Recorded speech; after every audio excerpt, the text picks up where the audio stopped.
I'm Pearl Garcia, a 32-year-old graphic designer living in a sleepy coastal town in Oregon, where the ocean's hum is the soundtrack to my days. Life here is supposed to be simple: seagulls, salty air, and quiet evenings sketching by the window.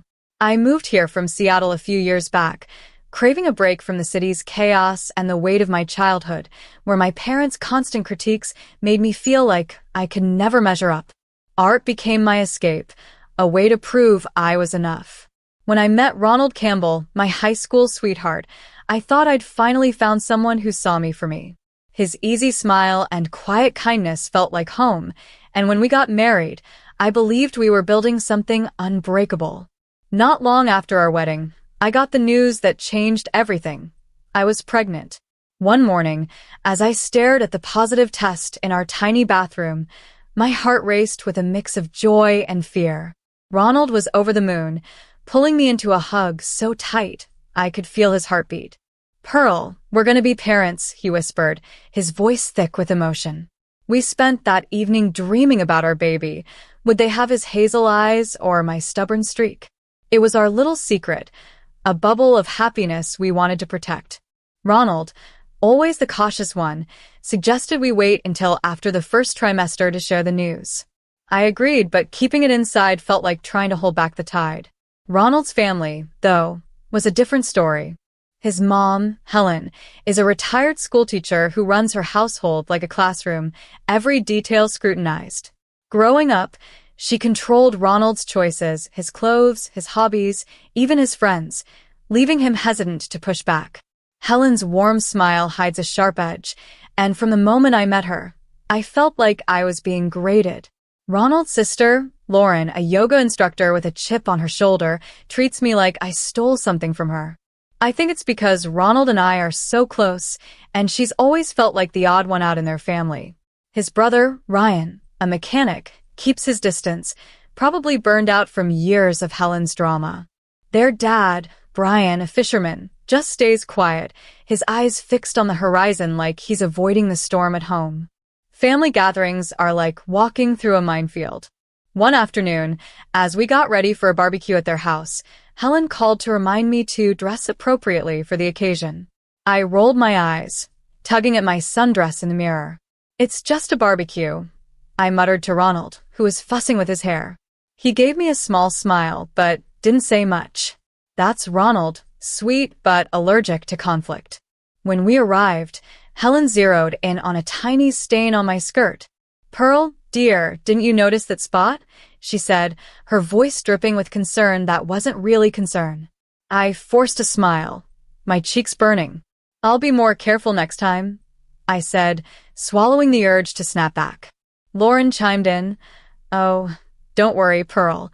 Not everyone's cut out for perfection." Her smirk made my Brian twist, but I bit my tongue, not wanting to ruin the day. Later, I called my best friend, Chloe Nguyen, to vent. Chloe's a nurse with a no-nonsense attitude, shaped by her own battles with toxic in-laws. "Pearl, you're too nice," she said, her voice crackling through the phone. "Helen's testing you, and Lauren's just jealous. You've got to stand up to them, especially now with a baby on the way." I sighed, staring out at the Oregon waves crashing against the shore.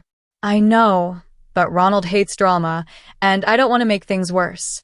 Chloe laughed, but it was gentle. "Girl, you're carrying their grandkid. They should be kissing your feet, not throwing shade." Her words stuck with me, but the thought of confronting Helen made my Brian churn, though, to be fair, that could have been the morning sickness talking. As the weeks went by, keeping the pregnancy a secret got harder. My jeans stopped fitting, and I was living in stretchy leggings, hoping no one would notice. One night, Ronald and I were curled up on the couch, the glow of a lighthouse flickering through our window. He looked at me, his hazel eyes soft but nervous. "Pearl, maybe it's time to tell them. At the barbecue next week." My heart skipped. Part of me wanted to keep our joy private, safe from Helen's judgment and Lauren's snark. But Ronald was right. We couldn't hide it forever. "Okay," I said, trying to sound brave. "Let's do it." But as I said it, a knot formed in my gut. I had a feeling this announcement would stir up more than just congratulations, and I wasn't sure I was ready for what was coming. Living with Ronald's family breathing down my neck felt like trying to paint a masterpiece in a windstorm. Every move I made was under Helen's microscope. One evening, as I was prepping dinner in our cozy kitchen, she called to check in on our plans for the barbecue. "Pearl, you're bringing a salad, right? Make sure it's fresh. Last time, the lettuce was a bit wilted," she said, her voice all sweetness with a sting. I gripped the phone, my knuckles white.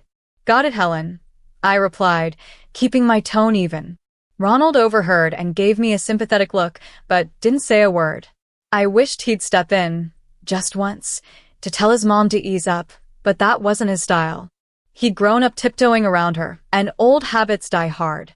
Lauren wasn't much better. At a family lunch a few days earlier, she'd watched me set the table and said, "Pearl, those napkins are cute, but paper? We usually use cloth for family events." Her smile was all teeth, like she was marking her territory. I wanted to scream that I wasn't trying to compete for the family crown, but I just nodded, feeling smaller with every jab. Ryan, as usual, stayed out of it, tinkering with his coffee mug like it was the most fascinating thing in the room.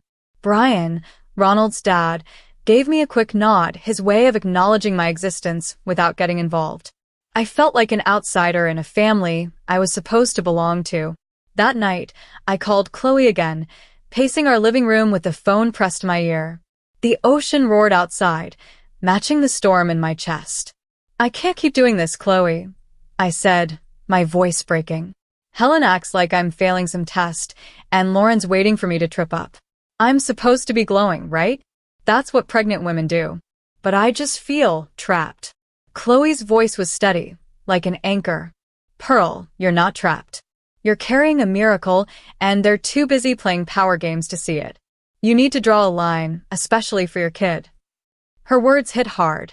I'd spent my childhood shrinking under my parents' criticism, and I didn't want my baby growing up in a family where love came with conditions. As the barbecue approached, my nerves were frayed. I spent hours perfecting a strawberry spinach salad, hoping to win Helen over, even though I knew it was a long shot. Ronald noticed me fussing and wrapped his arms around me. "You're amazing, you know that?" he said, kissing my forehead. His warmth eased the tension, but I couldn't shake the dread. "What if they ruin this for us?" I asked, my voice barely above a whisper. He squeezed my hand. "They won't. This is our moment." I wanted to believe him, but his reluctance to challenge his family made me wonder if he'd have my back when it mattered. The morning of the barbecue, I stood in front of the mirror, smoothing my dress over my barely there bump. I felt a flutter, my baby, reminding me why this mattered. Ronald and I had decided to share the news today, hoping it would shift the family's focus to something joyful. But as we packed the car with my salad and a cooler of drinks, my stomach twisted, and not just from morning sickness. Helen's house was only a short drive away, perched on a hill overlooking the Pacific, but it felt like I was heading into a lion's den. I took a deep breath, clutching Ronald's hand. "We've got this," he said, but his smile didn't reach his eyes. I nodded, trying to borrow his confidence, but deep down, I knew this day would test us in ways we weren't prepared for.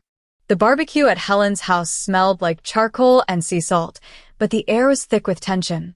Her backyard, with its sweeping view of the Oregon coast, should have felt like a postcard, but all I could focus on was the knot in my stomach.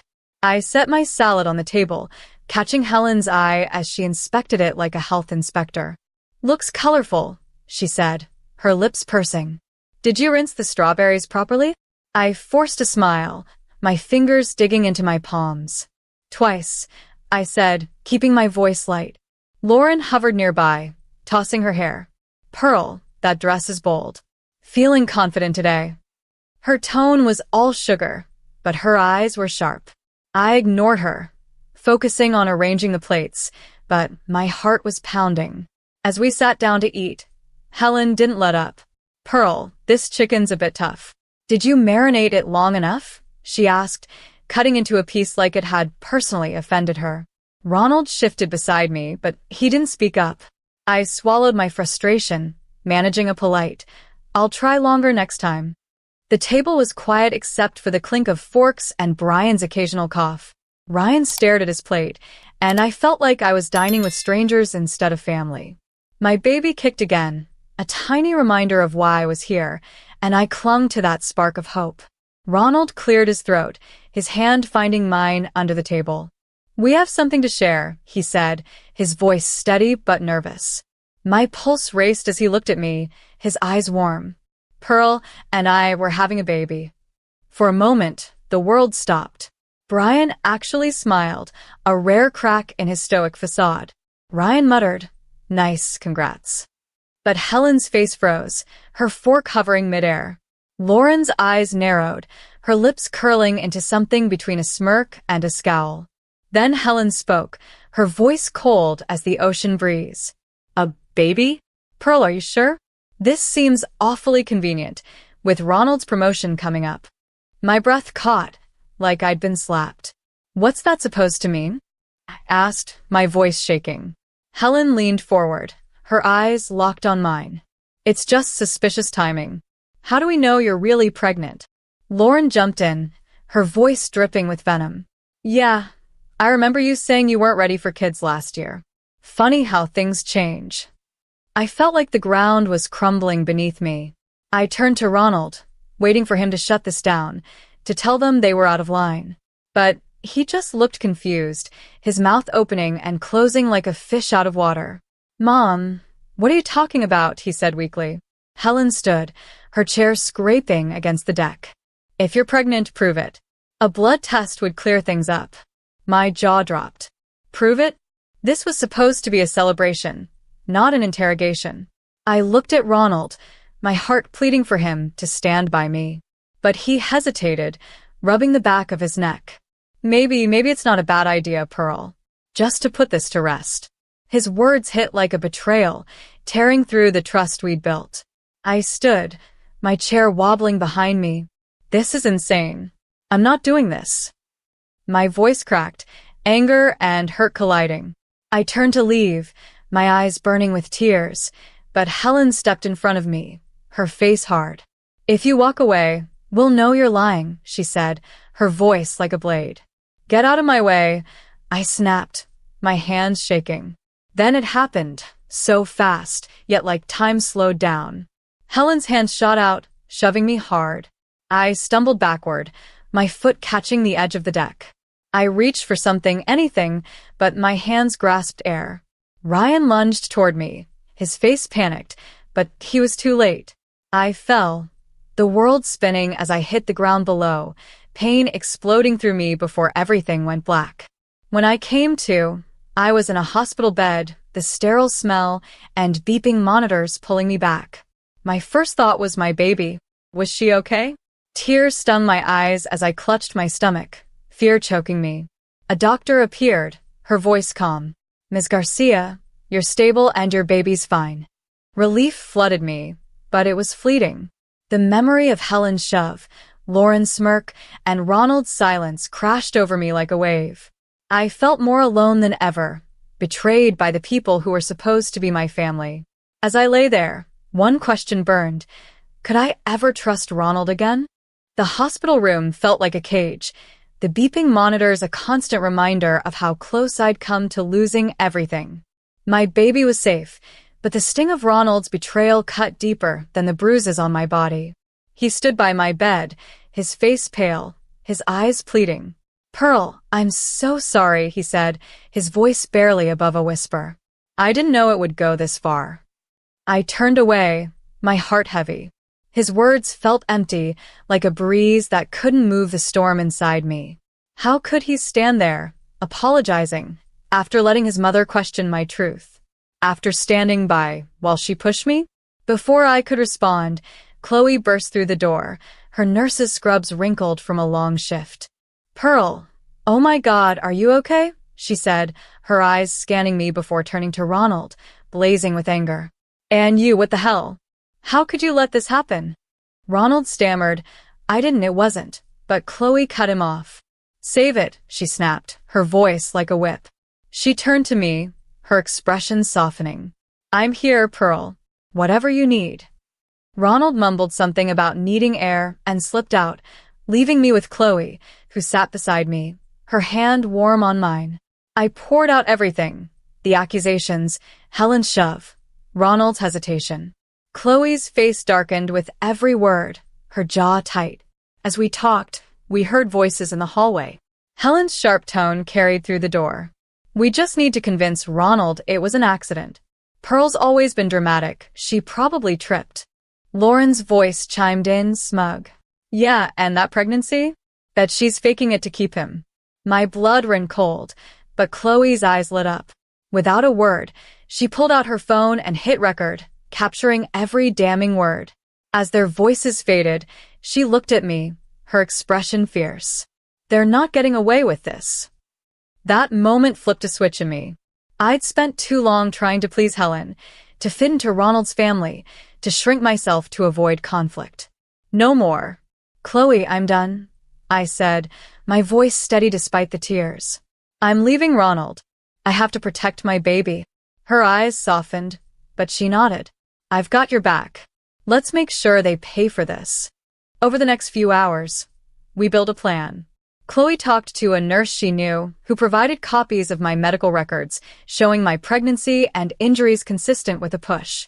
"We need statements from the staff too," Chloe said, her mind racing. "They saw your condition when you came in." I hesitated, thinking of Ronald. His texts kept coming, full of apologies but also questions, like he still half believed his mother. "Forward them to me," Chloe said, her voice firm. "It's evidence." I did, each message a reminder of his doubt. Then I made the call I never thought I would. "Hello, is this Rachel Hayes' office? I need to talk to her about a domestic abuse case." My voice shook, but I felt a spark of strength. Chloe returned, her arms full of papers. "Got it all: records, statements, and that recording of Helen and Lauren scheming." She grinned, but her eyes were serious. "You're doing the right thing, Pearl." When Ronald came back, his face was a mix of guilt and confusion. "Pearl, Mom wants to apologize." "Can we talk?" he said, his voice desperate. I looked at him, the man I'd loved since we were kids sneaking out to watch the stars. But that love wasn't enough anymore. "No, Ronald," I said, my voice calm but firm. "I'm done. Your family crossed a line and you didn't stop them. I can't trust you to protect us." His face crumpled, but I didn't waver. "I'm leaving, and I'm taking our baby somewhere safe." He opened his mouth, but no words came. Chloe stepped forward, her presence a shield. "She said her piece, Ronald. Respect it." He left, his shoulders slumped, and as the door closed, I felt a weight lift. It hurt, but it was the first step toward freedom. Months passed, and my life became a whirlwind of change. I was 8 months pregnant, waddling around Chloe's cozy apartment in our Oregon town, my belly a constant reminder of the future I was fighting for. The ocean outside her window roared, steady and strong, like the resolve I'd found. Chloe handed me a glass of water one morning, her eyes searching mine. "Ready for court today?" she asked. I took a sip, my hand trembling slightly. "As ready as I'll ever be," I said, managing a small smile. The thought of facing Helen and Ronald in a courtroom made my stomach churn, but I wasn't backing down. The courtroom was packed, the air heavy with anticipation. Across the room, Helen sat with her usual poise, like she was untouchable. Lauren fidgeted beside her, her confidence faltering. Ronald was there too, his eyes avoiding mine, looking like a man caught in a storm he didn't understand. My lawyer, Rachel Hayes, was a force, sharp, calm, and ready. She laid out our case with precision. My medical records, proving my pregnancy and injuries, statements from hospital staff who'd seen me wheeled in, bruised and terrified, and Ronald's texts, showing his doubt. Then came the bombshell. "Your Honor, we'd like to present audio evidence of the defendants conspiring to cover up their actions," Rachel said, her voice cutting through the room. As Helen and Lauren's voices played, scheming to call my fall an accident, questioning my pregnancy, the courtroom went silent.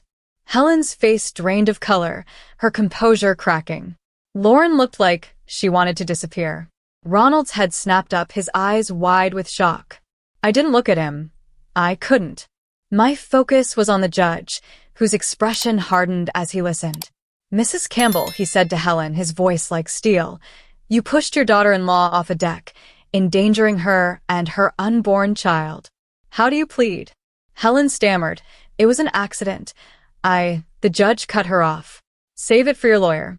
You're facing charges of assault and endangering an unborn child. During a break, Ronald approached, his face haggard. Pearl, I didn't know. I'm so sorry. Can we talk? His voice cracked, and for a moment, I saw the boy I'd loved, the one who'd held my hand through high school heartbreaks. But that boy was gone, replaced by someone who'd chosen his mother over me and our child. No, Ronald, I said, my voice steady. You doubted me when I needed you most. There's no coming back from that. His shoulders slumped, and he walked away, the distance between us final. When the judge's gavel fell, it was like a door slamming shut on my past. In the matter of Garcia versus Campbell, this court rules in favor of the plaintiff. Ms. Pearl Garcia is granted a divorce, full custody of her unborn child, and a settlement of $750,000 for emotional damages and medical expenses. Relief washed over me, warm and overwhelming. Helen faced jail time for assault, and I walked out of that courtroom with my head high, ready to build a life where my baby and I could thrive. 3 years later, I'm blowing up balloons for my daughter Fiona's 3rd birthday. She's my little warrior, born against all odds, now giggling as she chases bubbles in our backyard. Chloe walks in, arms loaded with gifts, her grin as bright as the Oregon sun. Where's my favorite birthday girl? She calls, and Fiona squeals, Auntie Chloe. I watch them, my heart full. My life looks nothing like I'd imagined. I run a graphic design business now, helping survivors like me tell their stories through art and words. It's my way of turning pain into purpose, of giving others the voice I fought to find. The party fills our home with laughter, friends, neighbors, my chosen family. No Helen, no Lauren, no shadows of the past. Helen's serving her sentence, and I don't think about her much anymore. Ronald sends cards sometimes, but I don't open them. Fiona and I are enough, surrounded by people who lift us up. As I tuck Fiona into bed that night, her tiny hand in mine, I whisper, Happy birthday, my brave girl. The world's yours. I kiss her forehead, feeling a peace I'd never known before. This life, safe, joyful, mine, was worth every battle. Reflecting on it all, I wonder, was I too hard on Ronald? Should I have given him a chance to make things right? Part of me aches for the love we had, but I know I had to protect Fiona and myself. What would you have done? If you faced a choice like this or know someone who has, share your thoughts below. Your story might help someone else find their strength. To everyone who's followed this journey, thank you. You've walked with me through betrayal, courage, and new beginnings. If this story moved you, hit that subscribe button and join us, where every moment shared builds a community of healing and hope. Keep fighting for your truth, and I'll meet you in the light of a new day.